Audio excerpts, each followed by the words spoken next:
RBSC Hindi ज्ञान के इस भाग में आप सभी का बहुत बहुत स्वागत है।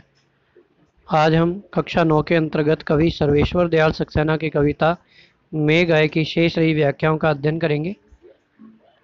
देखिए, बूढ़े पीपल ने आगे बढ़कर जुहार की, बरस बाद सुधी लिन्ही, बोली अकुलाई लता, ओट हो की वार की। हर्षाया ताल लाया पानी परात भर के, मेघ आए बड़े बंठन के संवर के। देखिए, इस काव्यांश के माध्यम से कवि ने मेघों को आया देखकर प्राकृतिक परिवेशों को चित्रित करने का प्रयास किया है।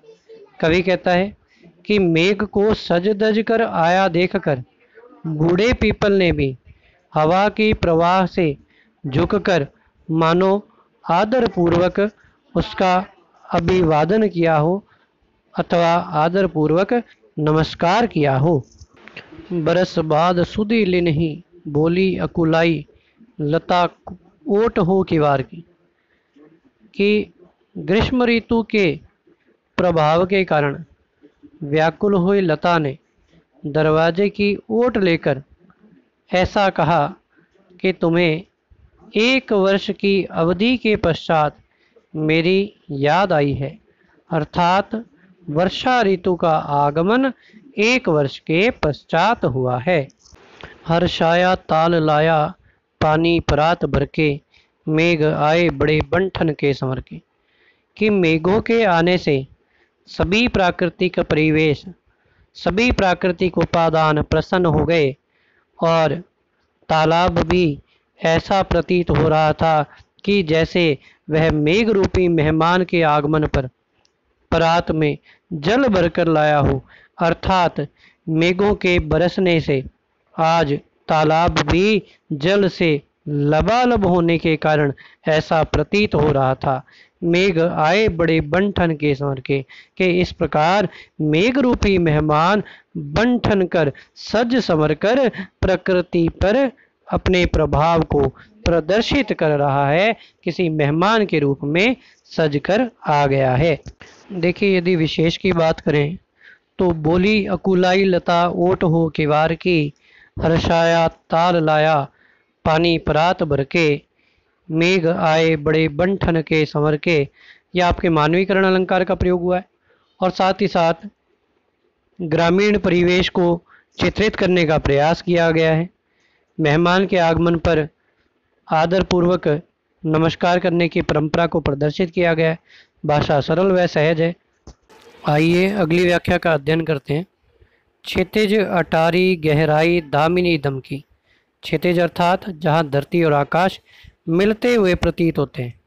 अटारी अर्थात महल या इमारत। क्षमा करो गांठ खुल गई अब भ्रम की। भ्रम अर्थात भ्रम उत्पन्न होना। बांध टूटा झरझर मिलन के अश्रु डर के। बांध अर्थात सेतु या पुल। झरझर मिलन के अश्रु डर के। अश्रु अर्थात आंसू।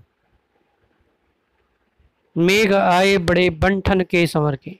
इस काव्यांश के माध्यम से कवि ने बादल रूपी नायक और बिजली रूपी नायिका के मिलन को चित्रित करने का प्रयास किया है।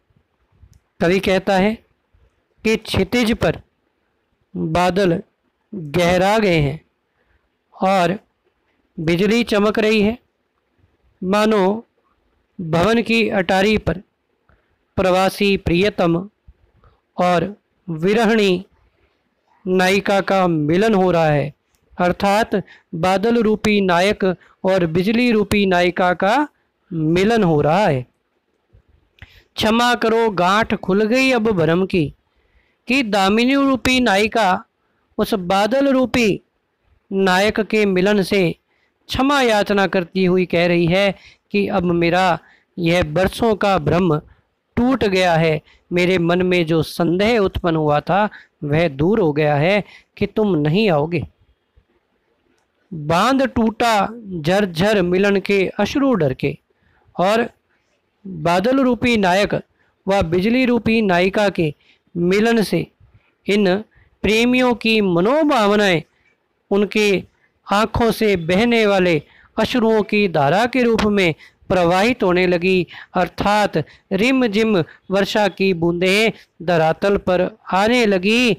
मेघ आए बड़े बंठन के संवर के इस प्रकार मेघ किसी मेहमान के रूप में सज धज कर आ गए हैं।